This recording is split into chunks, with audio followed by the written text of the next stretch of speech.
recently published ADA psychosocial statement is really a wonderful piece, and it has pros and cons, and I want to tell you a little bit about both of those.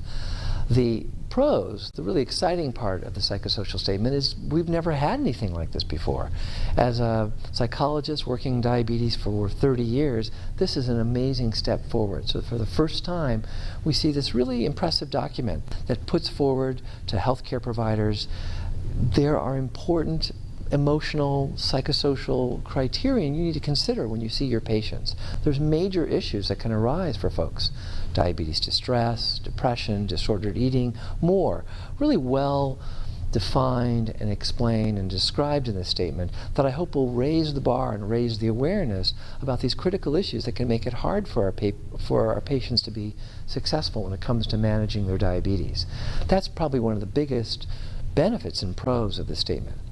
Even more powerfully, it goes into the details of how do we go about screening and assessing for these particular kinds of major psychosocial issues.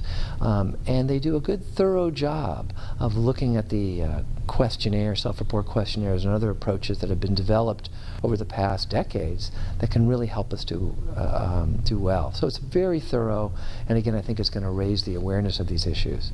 I say the major con, the thing that I'm most concerned about that really breaks my heart when you read the psychosocial statement, is unfortunately it doesn't talk much about interventions. So that's a problem, because do we really want to be telling the world about how you can do a better job about assessing for critical psychological, emotional issues in diabetes, to heighten awareness that these are important, to push forward this idea that we need to be screening and assessing for these, but not providing any good ideas about what to do about any of these. That's a big lack in this document, and it's a big concern. Now, to be fair, the authors of the psychosocial statement didn't have much to say about that, because there isn't much. Despite the fact that many of us have been working in this field for so long, there are not a lot of good randomized controlled trials that really help us with that impressive level of evidence quality to say, here's exactly what we need to do. Here's what's most effective in terms of addressing these issues. So it's understandable that we aren't seeing that in there.